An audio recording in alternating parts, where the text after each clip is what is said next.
ہمارے چینل سے جڑنے کے لیے YouTube پر لمرا ایجنسی سبسکرائب کریں۔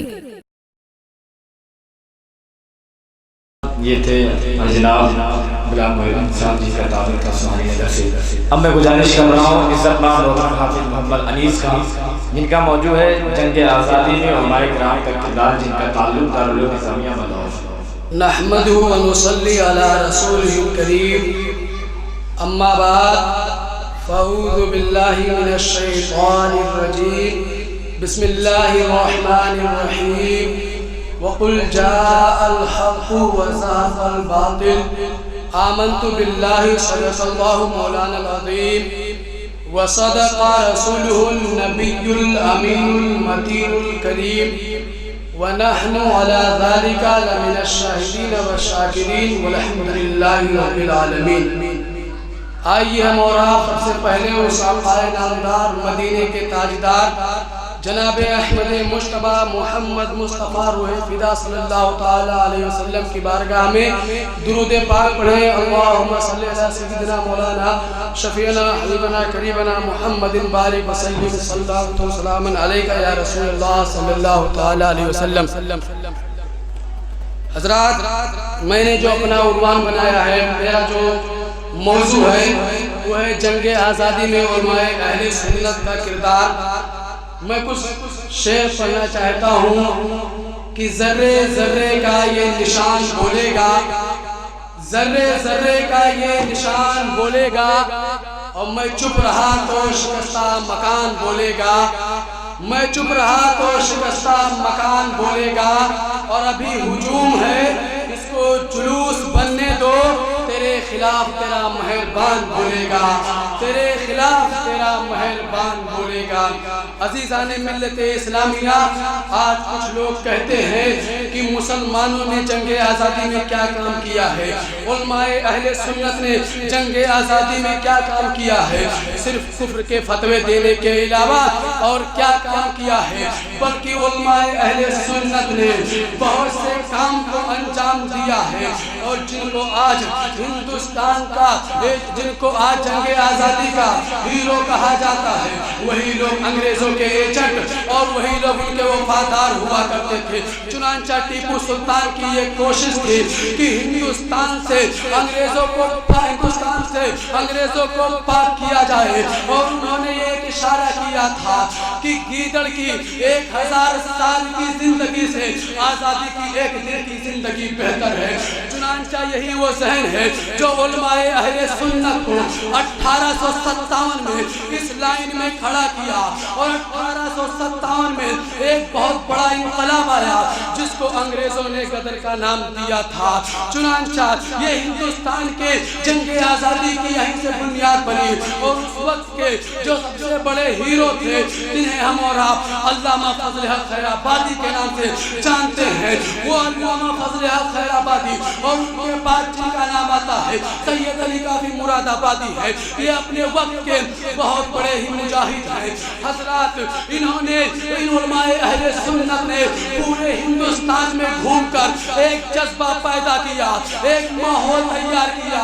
جب علامہ فضل حق خیر آبادی نے فتویٰ دیا تو فتویٰ پہ دستخط کرنے والوں میں سے یہ بھی تھے، اور جب یہ چسبی کیفیت ختم ہوئی تو چنانچہ سید کفایت علی نے پورے ہندوستان میں گھوم کر کے اور جنگ آزادی کا ایک جذبہ پیدا کیا، اور ان میں جن کا ایک نام آتا ہے جنہیں مفتی عنایت احمد کاکوری کے نام سے ہم جانتے اور پہچانتے ہیں، اور ایک نام ہے مولانا ڈاکٹر وزیر خان۔ یہ سب ہمارے اہل سنت کے عالم تھے جن کو آج ہمارے سنی جانتے بھی نہیں ہیں۔ چنانچہ قربان جاؤ، خصوصاً اعلیٰ حضرت کے شاگرد خاص مولانا ہدایت رسول ہیں، اور علامہ فضل حق خیر آبادی کی ذات و شخصیت ہے جنہوں نے انگریزوں کے خلاف سب سے پہلے فتویٰ دیا، اور सबसे पहले फतवा दिया तो सादिर फरमाया कि अंग्रेजों पर जिहाद करना फर्ज है।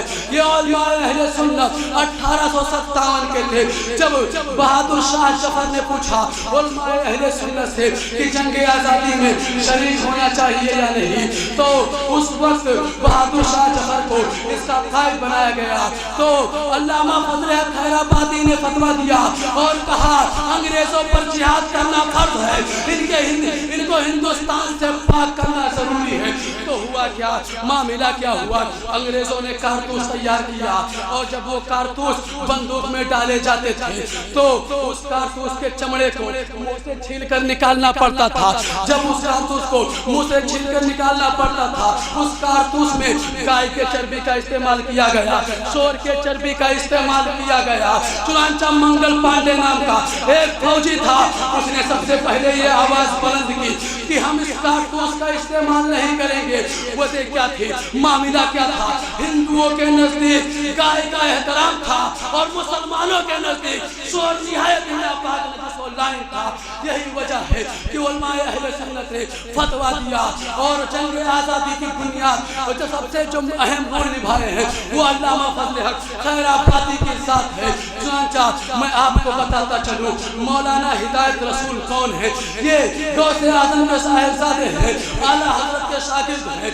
ये खुद आला हजरत फरमाते हैं कि अगर हिदायत रसूल के जैसा मुझे एक और वाइस करने वाला मिल जाता तो हम तीन लोग ही मिलके हिंदुस्तान से अंग्रेजों को भगा देते। खुद आला हजरत फरमाते हैं मौलाना हिदायत रसूल है, जब अंग्रेजों ने एक हुकूमत बनाई उसके खिलाफ मौलाना हिदायत रसूल ने इज्तिहाद किया और कहा कि अंग्रेजों पर इस तरीके से जुल्म किया जाए कि उनको न सब्जी दी जाए न उनको दूध दिया जाए, उनके बच्चों को दूध भी न दिया जाए। अब इस तरीके से हड़ताल की गई। एक मुअर्रिख हेंटर नाम का गुजरा है, वो अपनी किताब में लिखता है और कहता है कि ऐसी हड़ताल मैंने हिंदुस्तान में कभी नहीं देखी। चुनांचा एक औरत है, वो अपनी टोकरी में कुछ आलू और गोभी की सब्जियां लेकर जा रही थी और वो बेच रही थी। एक अंग्रेज का गुजर होता है, वो अंग्रेज आता है और आने के बाद में कहता है कि ऐ औरत तू सब्जी कितने में दे रही है, मुझे कुछ आलू की जरूरत है। चुनांचा जब उस अंग्रेज ने आलू खरीदने के लिए कहा तो वो औरत कहती है कि मैं तुझे आलू नहीं दूंगी। वो अंग्रेज कहता है कि अगर तू 10 रुपये में किलो दे रही है तो 100 रुपया किलो मुझे दे, उसके 10 गुना ज्यादा पैसा ले ले, लेकिन मुझे आलू दे दे। चुनांचा वो औरत एक गैर मुस्लिम थी और कहती है कि अगर तू एक किलो आलू का अगर 1 लाख रुपया भी देगा तो मैं तुझे आलू नहीं दूंगी। मैं मौलाना हिदायत रसूल की मानने वाली हूँ, मैं तुझे आलू नहीं दूंगी। ये गैर मुस्लिमों का इक़रार था। आज तुम कहते हो कि हिंदुस्तान आजाद हुआ है, इसमें मुसलमानों ने कुछ नहीं किया है। हमारे असलाफ इकराम ने अपनी जान को शहीद करके और हिंदुस्तान को आजाद किया है। आज जिन्हें हम और आप मौलाना हिदायत रसूल के नाम से जानते हैं, वो मौलाना हिदायत रसूल के ऊपर जब अंग्रेज बहुत झिलमिलाए तो आपको गिरफ्तार कर लिया गया। मौलाना हिदायत रसूल को चंद दिन की सजा दे दी गई। अब मौलाना हिदायत रसूल को ऐसे कोठरी में बंद किया गया जहां सूरज की किरणें भी नहीं पहुंचती थी, जहां रोशनी भी नहीं पहुंचती थी। वो मौलाना हिदायत रसूल को कभी खाना दिया जाता था, कभी खाना भी नहीं दिया जाता था और कभी वजू के लिए पानी भी नहीं दिए जाते थे। आप पर बड़ी शिद्दत हो रही थी। चुनांचा मौलाना हिदायत रसूल एक दिन अर्ज करते हैं, ऐ मेरे पीरो मुर्शिद मेरी रहनुमाई कीजिए, ऐ मेरे पीरो मुर्शिद मेरी मदद कीजिए। चुनांचा गौसे आज़म की बारगाह में मौलाना हिदायत रसूल कहते हैं। अब मौलाना हिदायत रसूल अपने बिस्तर पर लेट जाते हैं, गर्मी का मौसम है, सो जाते हैं। ख्वाब में क्या देखते हैं कि गौसे आज़म तशरीफ लाए हैं। गौसे आज़म ख्वाब में तशरीफ लाते हैं और कहते हैं, ऐ हिदायत रसूल तुमने मुझे याद किया और मैं आ गया। आप कुर्ता निकाल कर टांग देते हैं। गर्मी में आप गर्मी की शिद्दत थी, आप कुर्ता निकाल कर टांग देते हैं। ऐसे सो रहे تھے जब आपके पीठ पर गौसे आजम ने पंजा रखा और कहा है हिदायत रसूल कल तुम्हारे रिहाई का दिन है, कल तुम्हारी जमानत का दिन है। जब हिदायत रसूल की आँख खुलती है तो सुबह क्या देखते हैं कि उनको आज़ाद कर दिया जाता है, उनको आज़ादी का परवाना मिल जाया करता है। सीधे मौलाना हिदायत रसूल पहुँचते हैं आला हजरत की बारगाह में। आला हजरत कुछ दर्श दे रहे थे, उलमाए अहले सुन्नत बैठे हुए थे और तमाम मजमा वहाँ पर जमा था। जब आला हजरत खड़े हो जाते हैं, लोगों ने सोचा कि ये तो आला हजरत के शागिर्द हैं, आखिर ये क्यों खड़े हो गए, मामला क्या है। जब आला हजरत खड़े हो गए तो वो महफिल में जितने लोग बैठे थे वो लोग भी खड़े हो गए। जैसे ही हिदायत रसूल पहुँचते हैं, आला हजरत कहते हैं ऐसा है ज़ादे अपना कुर्ता तो उतारो, आखिर मामला क्या है, कुर्ता क्यों उतरवाया जा रहा है। आला हजरत ने उसी पंजे को बोसा दिया और कहा ऐ बेटा जो तू वहाँ अपनी जेल में ख्वाब देख रहा था, ये फकीर यहाँ से उस ख्वाब को देख रहा था। मामला क्या होता है, हुजूर आला हजरत फरमाते हैं क्या दबे जिस पे हिमायत का हो पंजा तेरा, शेर को खतरे में लाता नहीं कुत्ता तेरा, शेर को खतरे में लाता नहीं कुत्ता तेरा, शेर को खतरे में लाता नहीं कुत्ता तेरा। और मैं बताता चलूं मुफ्ती इनायत अहमद और आपको बता दूं सैयद अली किफाई, सैयद अली काफी जिनको हम और आप जानते और पहचानते हैं, वो सैयद अली काफी जब किफायतुल्लाह को जब फांसी की सजा सुनाई गई, लोगों ने देखा, लोगों ने मुशाहिदा किया कि अंग्रेज ने जब फांसी की सजा सुनाई तो आप रो नहीं रहे थे बल्कि आप मुस्कुरा रहे थे, आप मुस्कुरा रहे थे। पूछने वालों ने पूछा ऐ किफायतुल्लाह क्या तुमको मौत से डर नहीं लगती। सैयद किफायतुल्लाह काफी कहते हैं अरे मौत से तो वो डरे जिसको ये यकीन हो कि मौत के बाद क्या होने वाला है। अरे मैं तो इस खुशी में हूँ कि मेरी रसूलुल्लाह से मुलाकात होने वाली है, मेरा रसूलुल्लाह मेरे इंतजार में है, मैं रसूल से मेरी मुलाकात हो जाएगी, इस खुशी में मैं हूँ। चुनांचा अब आपको लाया गया, आपने एक वसीयत की थी, आपने ये कहा था कि मेरी फांसी बरसरे आम दी जाए, मेरी फांसी बरसरे आम दी जाए। अब किफायतुल्लाह काफी को बरसरे आम लाया गया, लाखों का मजमा है, लाखों का हुजूम है, लाखों की महफिल है। अब किफायतुल्लाह काफी जब आते हैं आपको तख्तेदार पर लाया जाता है तो किफायतुल्लाह काफी क्या कहते हैं कि मेरे गले में फांसी का फंदा उस वक्त डाला जाए जब मैं अपने नबी की अशार पढ़ूं, जब मैं अपने नबी का शेर पढ़ूं, जब मैं अपने नबी के शान में कुछ अल्फाज कहूं। मौलाना सैयद किफायतुल्लाह काफी कहते हैं न कोई गुल बाकी रहेगा, न कोई गुल बाकी रहेगा, न चमन रह जाएगा, पर रसूलुल्लाह का दीन हसन रह जाएगा।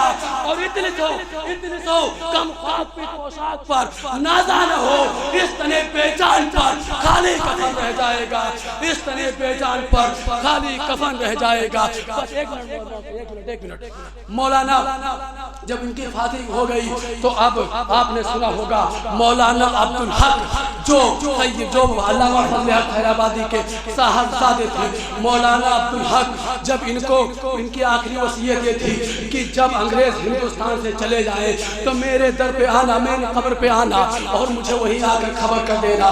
चुनांचा 15 अगस्त का दिन आता है, कुछ उलमा इकट्ठा होते हैं, आपके मज़ार पर पहुँचते हैं, आपके कब्र पे पहुँचते हैं और पहुँचने के बाद सलातो सलाम पढ़ते हैं और कहते हैं हुजूर मुबारक हो अंग्रेज हिंदुस्तान छोड़कर चले गए हैं, हुजूर मुबारक हो अंग्रेज हिंदुस्तान छोड़कर चले गए हैं। तो मैं दारुल निज़ामिया से ये पैगाम दे रहा हूँ कि हम जैसे वफादार कम ही निकलेंगे, हम जैसे वफादार कम ही निकलेंगे।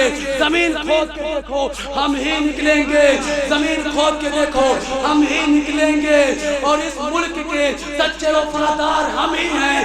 कब्रों से पूछ असली जमींदार हम ही हैं। और दरिया से मिलकर तू तो समंदर में मिल गया, मिट्टी से मिलकर मिट्टी के हकदार हम ही हैं। हमारे चैनल से जुड़ने के लिए YouTube पर लिम्रा एजेंसी सब्सक्राइब करें।